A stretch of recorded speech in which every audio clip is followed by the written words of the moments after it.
Let me welcome back to the show, Dr. Roger Mitchell Jr. Hello. Hi. Karen DC, Hunter, how are you? I'm I used good. to be I used to be the chief medical examiner of DC. Right. Back in the But day. yes, back not too long ago, about 2 years ago, and now I'm the chair of pathology at Howard University. But I have a new role, even since the last time we spoke, Karen. What are you doing? You moving on So up now, again? What the heck? I mean, a little bit. I mean, I'm the chief medical officer for adult ambulatory care for Howard University as well, on top How, of the wait. chair. So Howard University has a medical school. Are you the head? What's the title? Say it again. Chief medical officer. And what does that mean? Those of us So who don't so know. we have about 28 clinics, outpatient clinics at Howard University on top that serve the hospital. So where all of our doctors operate out of, where they see all their patients before they go to the hospital, where you get your checkups. 28 clinics, from bariatric surgery to infectious disease to dermatology, podiatry. We do about 111,000 visits a year at Wow. a series of clinics. And I have the great and awesome responsibility to be the chief medical officer for that part of the enterprise. Now, is this, we've talked a lot the times that you come on, even off mic, because I imagine, again, us controlling our neighborhoods, and at the center should be controlling our health, right? And just like there's food deserts, there's also medical help deserts That's in right. Black communities, and it's horrific. They'll put up a dialysis place, like you go to the hood, you're going to be able to get your kidneys cleaned, right? Gotta But get you that. can't get good health care, right? So is this the blueprint, Roger? Dr. Yeah, Mitchell? Sorry. I'm Roger. I'm your brother.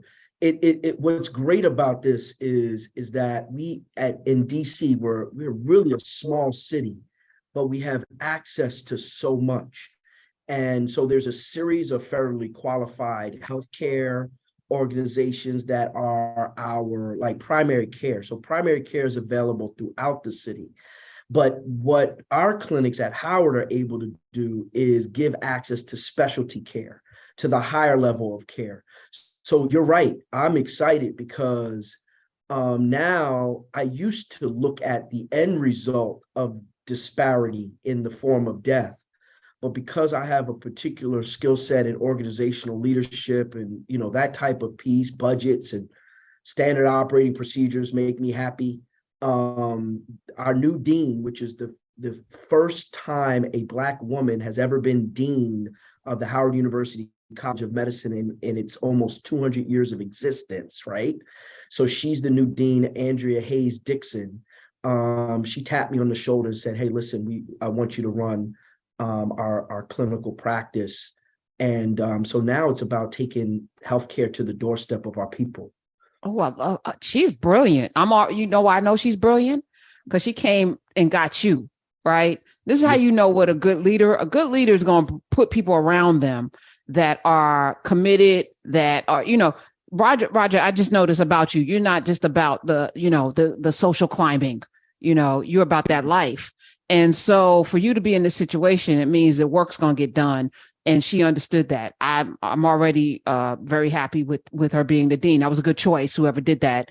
Yeah. Andrea Hayes Dixon, doctor. I'm going to put that in front of it. Yeah. So Dr. Roger Mitchell Jr., I'm thinking about, your backyard of Baltimore, and, how, that should be like the first place we put a lot of energy on flipping back into empowerment, into all of the things. The Wire can't be the swan song of Baltimore. That can't be, and it's a beautiful city that has the water. It's got amazing human beings, and it doesn't have to me, the resources, too many abandoned places.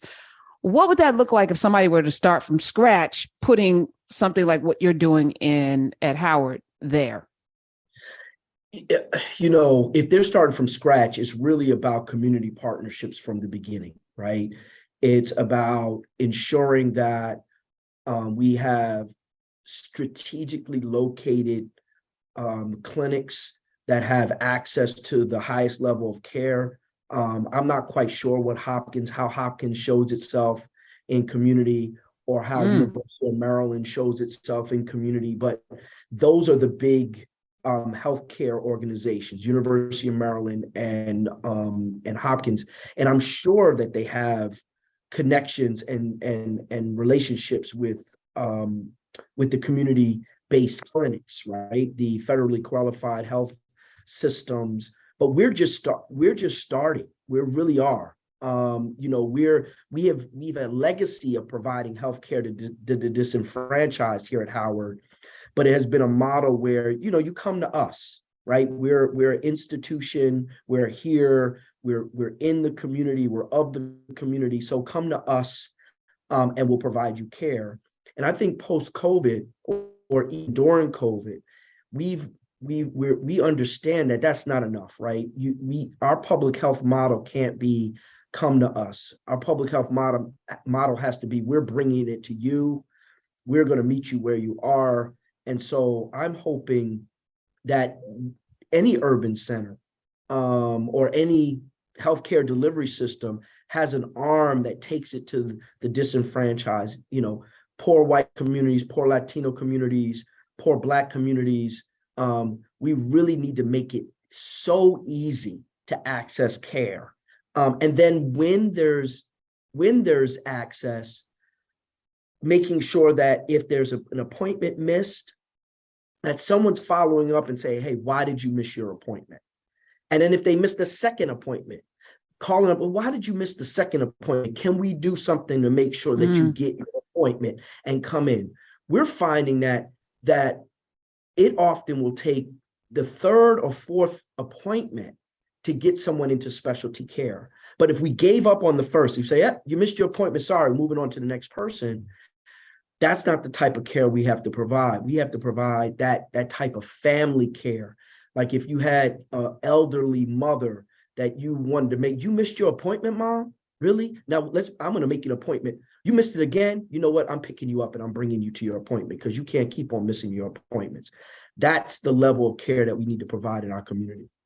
I couldn't agree more. So 28 clinics. That seems 28 like a clinics. lot, Dr. Mitchell. Walk us through what it takes to start to have one, let alone 28. What does the one look like? Walk us through what's provided, how do you do the outreach? Right. So all of your listeners have been through this, right? They first of all, you want to call into the clinic and be able to get someone, right? So you want to be able to call to be able to make your appointment, right? So you have people and systems in place to even receive the call and to make that appointment. You have people that are schedulers that make that schedule happen. Then you need technology to be able to remind individuals, whether it's a person that's calling you, say, hey, are you going to come? Or it's a text message, or it's some type of application that pings you and says, hey, listen, you have an appointment on January 23rd.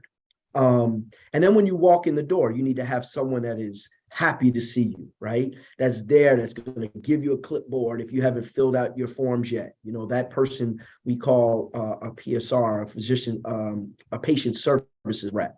That person has to be ready to receive you, make sure that they're okay. Then we have medical assistants. Medical assistants have to walk you back, take your blood pressure and all that. So all of those people are working in that front portion of the clinic. Then you have to have your physicians that are ready to see their patients and get through it, make sure that they're seeing their patients in the timeline that they need it, because you can't spend too much time, depending on the practice. Psychiatry spends a little bit more time than someone in family medicine. Family medicine might see you for 15 minutes, but psychiatry might need 30 minutes to see you. And then we need to do your soft handoff. So when you come out, what are your prescriptions that you need? Making sure that you have your prescriptions in place. What referrals do you need? Making sure that we're helping you make your referrals to get to your next appointment. And then your follow-up. So that functionally is the flow of any clinic, right? Now, surgical clinics, you need to follow up to actually book your surgeries. And then depending on what type of practice you're seeing, there may be some other kind of outliers that you need to engage in. How difficult or easy is it to find people? Because the medical field right now, post COVID, people are leaving in droves, and the barriers to entry are, for some reason, like, nursing, you can get in, but doctors, and we need more doctors in our community, more culturally responsive doctors. How are you finding people? So I like the fact that you talked about nurses first. We need patient service reps. I need people that are coming out of high school that want to get into the health field, right? That want to start off at the front desk and taking phone calls and having a disposition for patients. I need them. That's our community. I'm hiring, right, at Howard University for those positions, for medical assistants that have the training that's less than a nurse, that takes vital signs and also talks to the patient and gets a brief history and triages the patient. There's a shortage of them, but there's not a shortage of people in our community that can do the job.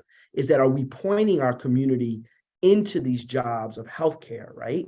And they're paying pretty good. I mean, we're talking about $40,000 a year, and you don't need a specialty degree to be able to get that $40,000.